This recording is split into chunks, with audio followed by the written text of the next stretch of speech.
नमस्कार प्रेक्षकांनो, ठरलं तर मग मालिकेच्या आजच्या म्हणजेच 25 मार्चच्या भागात आपण काय घडलं ते बघणार आहोत. पण त्याआधी जर तुम्ही माझ्या चॅनलवर नवीन असाल तर चॅनलला प्लीज सबस्क्राईब करा. तर प्रेक्षकांनो, आता आपण पाहतो की सायली आता खाली येते. प्रिया ही किचनच्या डायनिंग टेबलवर बसलेली असते. तर सायली तिला म्हणते, काय ग, झोपली नाहीस अजून? जागरण झालं तर काळी वर्तुळं येतील डोळ्याखाली. तर प्रिया म्हणते, उगाचची काळजी दाखवायची काही गरज नाही आहे. तर आता सायली किचनमध्ये जाऊन लोणच्याची बरणी घेऊन येते व म्हणते, मी आणि माझा नवरा तर आता एका ताटात इथे जेवणार आहोत, पण तू का नाही ग जेवलीस अजून? तर ती म्हणते, ते काय आहे ना की माझा नवरा डॉक्टर आहे, त्यामुळे तो येईपर्यंत त्याची वाट बघणं हे माझं कर्तव्य आहे. तर सायली म्हणते, प्रिया, तू दिवसभर नाटकं करून दमली असशील ना ग. आता बघ, इथे ना तुझ्या माझ्याशिवाय कोणी नाही आहे, त्यामुळे तू जेवून घे. असं म्हणत सायली आता तिच्या हातातली लोणच्याची बरणी उघडत असते व सायली आता त्या लोणच्याची बरणी मुद्दामच प्रियावरती सांडवते. तर आता प्रिया सायलीवर ते लोणचं सांडवलं म्हणून खूपच ओरडते व म्हणते, बावळट आहेस का ग? माझा किती महागातला ड्रेस होता हा, आता हे डाग तरी जातील का? तर सायलीने आता मुद्दामूनच हे केलेलं असतं तिला खोलीत पाठवण्यासाठी. तर सायली म्हणते, सॉरी, चुकून डबा हातातून निसटला ग, त्याच्यावरती तू लिंबू मीठ चोळ, लगेचच तो डाग जाईल. तर ती आता तिथून तिच्या खोलीत जाते आणि सायलीचं प्रियाला तिथून घालवण्याचं जे मिशन असतं ते सक्सेसफुल झालेलं असतं. ती अर्जुनला इशारा देते. अर्जुन वरच असतो बाल्कनीमध्ये. ती त्याला इशारा देते की तुम्ही लॉक करून पटकन खाली या. तर आता सायली व अर्जुन गाडीत बसून जायला निघतात. तेव्हा अर्जुन सायलीचं कौतुक करतो व म्हणतो, काय कमाल आहात हो तुम्ही, कमालच केलीत मिसेस सायली, तुम्ही ना ग्रेट आहात. आता ते बुटीकमध्ये जायला निघालेले असतात. तर आता तन्वी तिचा ड्रेस बदलून येते व पुन्हा येऊन बसते व म्हणते, कधी येणार आहे हा अर्ध्या डोक्याचा अश्विन, मला भूक लागली एकतर. तर ती म्हणते, इथे तर कोणी नाही आहे, तेवढ्या थोडंसं खाऊन घेते. असं म्हणत आता ती तोंडात एक लाडू टाकतच असते, तेवढ्यात तिथे अश्विन येतो व तिला हाक मारतो. आता प्रियाने खाल्लं हे अश्विनला कळू नये म्हणून ती तोंडातच तो लाडू धरून ठेवते. अश्विन तिला विचारतो, तू माझ्यासाठी थांबली आहेस वाट बघत असून? तर ती त्याला फक्त असंच उत्तर देते, कारण तिच्या तोंडात तो लाडू असतो आणि त्याला दाखवून द्यायचं नसतं. तर आता ती त्याला मोबाईलवर मेसेज लिहून दाखवते की मी अजून तुझ्यासाठी जेवायची थांबले होते, तुला उशीर झाला म्हणून मी तुझ्यावर चिडले आणि म्हणूनच मी तुझ्याशी बोलत नाही. आता ती असं नाटक करत असते. तर तो म्हणतो, माझी गोड बायको, थांब, मी पटकन चेंज करून येतो, मग आपण जेवूया. तर अश्विन वर गेल्यावर ही तोंडातला लाडून पटापट खाते व पाणी पिते. म्हणते की या तिजोरीच्या चाव्या मिळेपर्यंत मला खोट्या परफेक्ट बायकोचं नाटक करावंच राहणार आहे. तर आता इथे अर्जुन व सायली बुटीकमध्ये आलेले असतात.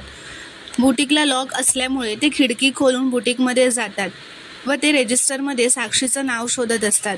तर इथे प्रिया व अश्विन जेवून घेतात. तेव्हा कल्पना तिथे येते व म्हणते, अश्विन, तुझ्या बायकोला आम्ही नाही सांगितलं बरं का, ती स्वतःहूनच तुझ्यासाठी थांबली आहे जेवायची. तर अश्विन म्हणतो, पण प्रिया, तुझे आज माझ्यासाठी थांबलीस ना, हे आजचं व शेवटचं, कारण अगं माझं स्केड्यूल खूपच असंच असतं रोजचं, मला वेळ काळ नसतो येण्याचा, तू रोज जेवून घेत जा, मला उशीर झाला तरी. तर प्रिया म्हणते, बरं ठीक आहे. तर प्रिया म्हणते, अश्विन, तू जा खोलीत आराम कर, मी सगळं आवरून घेते. तर अश्विन गेल्यावर प्रिया म्हणते, आता हे सगळं मलाच आवरून ठेवायला लागणार आहे, काय वैताग आहे हा, पण थोडे दिवस अजून हे नाटक असंच चालू ठेवावं लागणार आहे. तर इथे सायली व अर्जुनला साक्षी शिकरेचं नाव त्या रजिस्टरमध्ये सापडतं. पण तेवढ्यातच तिथे त्या बुटीकची ओनर म्हणजेच प्रीती येते.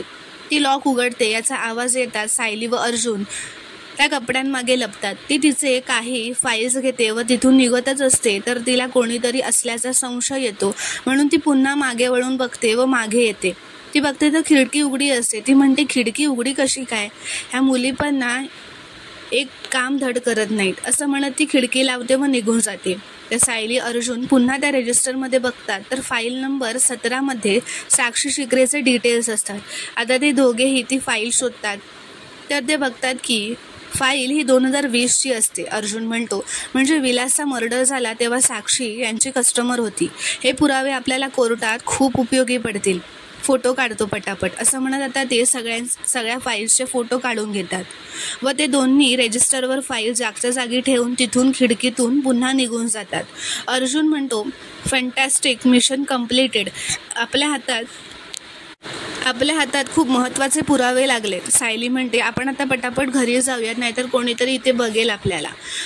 तर आता इथे प्रियाचं सगळं आवरून झालेलं असतं. ती तिच्या खोली जाणारच असते, तर तिला अर्जुन व सायलीच्या खोलीचे लाईट्स चालू दिसतात. म्हणून ती म्हणते की हे दोघं अजून जागे आहेत, म्हणजे नाही नक्कीच केसबद्दल बोलत असणार, मला ऐकायला हवं. ती खोलीकडे येऊन बघते तर त्याला लॉक असतं. ती म्हणते, हे दोघे इतक्या उशिरा त्यांच्या खोलीला कुलूप करून कुठे गेलेत?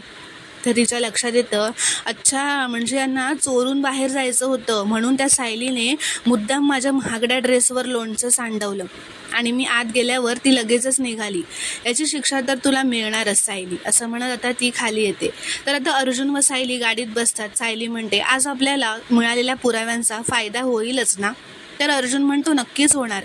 आश्रमात मिळालेलं ते कार्ड आणि इथे मिळालेले हे बिल्स, हे दोन्ही लिंक होणारच आहेत आणि कोर्टात हे प्रूफ करणं खूप सोपं जाईल की खुनाच्या रात्री आश्रमात साक्षी ही आलीच होती आणि हे कार्ड तिच्याच हातून इथे पडलं होतं.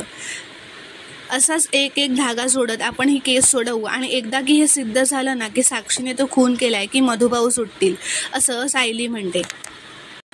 आणि प्रियाचा सुद्धा खरा चेहरा सर्वांसमोर येईल, असं सायली म्हणते व ते तिथून निघून जातात. इथे प्रियाने सगळ्यांना हॉलमध्ये बोलावून सायली व अर्जुनच्या खोलीला कुलूप आहे, ते दोघं खोलीत नाही आहेत असं सांगून गाजावाजा केलेला असतो. प्रिया म्हणते, हे घर आहे की जेल? तर अश्विन विचारतो, पण तू एवढ्या रात्री त्यांच्या खोलीकडे का गेली होतीस? तर प्रिया म्हणते, आईंना गुड नाईट म्हणायला वर गेले तर माझं लक्ष त्यांच्या खोलीकडे गेला. तर आता तेवढ्यातच तिथे सायली व अर्जुन येतात. तर पूर्णाजी म्हणते, धर्मशाळेत तुमचं स्वागत आहे. अजून उशिरा आला असतास ना तरी चाललं असतं. तर अश्विन म्हणतो, पूर्णाजी, तू तुझं सार्कॅझम यांच्यावर वाया घालवतेस, यांना काही फरक नाही पडत ग. कल्पना म्हणते, तुम्ही होळीलाही असंच न सांगता गेला होतात आणि आता पण तेच केलंय. तर सायली म्हणते, आई अहो, आम्हाला वाटलं तुम्ही झोपला असाल म्हणून नाही सांगितलं. तर पूर्णाजी म्हणते, तुम्ही न सांगता गेलात म्हणून आम्हाला काळजी वाटणार नाही असं वाटलं का तुम्हाला? तर अर्जुन म्हणतो, नाही, अजिबातच नाही. कसं आहे ना पूर्णाजी, दिवसभरात तुमचा आमच्याशी संबंध नाही हे वारंवार तुम्ही ऐकवता. मग रात्री थोड्या वेळासाठी जर आम्ही बाहेर गेलो मग काय झालं? प्रॉब्लेम काय आहे की तुम्ही कधी आम्हाला आपलं मानता, कधी नाही मानत. ते कळतच नाही आहे आम्हाला. म्हणजे किचन वापरण्याची वेळ आली की आम्ही कोणी नाही आहोत तुमचे, पण जर तेच आम्ही रात्री बाहेर गेलो तर मात्र तुमचं ऐकून घ्यावं लागतं आम्हाला. वा. तर आता पूर्णाजी म्हणते, तुमचा आमच्यावर विश्वास नाही आहे, हा प्रॉब्लेम आहे म्हणून तुम्ही कुलूप लावून गेलात. तर प्रिया म्हणते, नाही, म्हणजे तुम्ही ते कुलूप का लावलं हे कळलं नाही ना मला, म्हणून जरा टेन्शन आलं. तर अर्जुन म्हणतो, अच्छा, म्हणजे ही चुगली तू केलीस? प्रिया म्हणते, नाटकच करत म्हणते की मला चुगली करायची नव्हती अर्जुन, पण एवढ्या रात्री लॉक दिसलं म्हणून घरच्यांना सांगणं महत्त्वाचं वाटलं मला. तर कल्पना म्हणते, अर्जुन, आम्ही चोर आहोत का रे?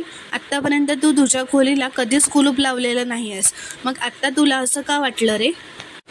तर अर्जुन म्हणतो, तुझ्या प्रश्नाचं तुझं उत्तर आहे. इतक्या वर्षात अशी कोणती व्यक्ती आपल्या घरात नव्हती जी आत्ता घरी आली आहे? तर प्रिया म्हणते, अच्छा, म्हणजे तू हे मला बोलतोयस? तर अर्जुन म्हणतो, असं वाटतं का तुला? मी तर तुझं नावही नाही घेतलं. तर अर्जुन म्हणतो, मी फक्त एवढंच म्हणालो की काही माणसांपासून जरा जपून राहायला हवं. कसं आहे ना पूर्णाजी, काही जणांना चोरून न सांगता दुसऱ्यांच्या खोलीत जायची सवय आहे. तुला आठवतंय का पूर्णाजी, आम्ही घरी नसताना कोणीतरी मुद्दाम कॉन्ट्रॅक्ट मॅरेजचे पेपर शोधले होते. आमचं कपाट उघडलं होतं. घराचं वातावरण तेव्हाच बिघडलं होतं आणि अशाच काही माणसांना रूमच्या बाहेर ठेवण्यासाठी आम्ही आमच्या रूमला लॉक लावलेलं होतं. तर आता अश्विन प्रियाची बाजू घेत अर्जुनला म्हणतो की त्यावेळेला प्रिया तुझ्या खोलीत आली होती हे मान्य आहे मला, कारण त्यांच्या खोलीचा AC खराब झाला होता म्हणून अस्मिताताई व प्रिया गप्पा मारण्यासाठी तुमच्या खोलीत येऊन बसल्या होत्या. तर अर्जुन म्हणतो, कपाटात गप्पा मारण्यासाठी कपाट उघडणं गरजेचं होतं का तेव्हा, की काही शोधाशोध करायची होती यांना? अश्विन म्हणतो, जपून बोल दादा, मी माझ्या बायकोबद्दल काही ऐकून घेणार नाही. तर अर्जुन म्हणतो, तू आज परत मला उलट उत्तर देतोयस अश्विन, तुला कळत नाही आहे का काय बरोबर आहे काय चूक आहे? तर अश्विन म्हणतो, कारण आज चुकीचा तू आहेस, प्रिया नाही, तन्वी नाही. तू तुझ्या रूमला लॉक लावलंस आणि वर बोलतोयस तन्वी तुझ्या रूममध्ये येईल म्हणून लॉक लावलंस तर आता प्रिया अश्विनला शांत करते. कल्पना म्हणते, अर्जुन तू आता अति करतोयस हा. तर सायली म्हणते, हे बरोबर बोलतायत, आपण जर घरी सांगून गेलो असतो तर चिडण्याचा प्रश्नच आला नसता, असं ती अर्जुनला म्हणते.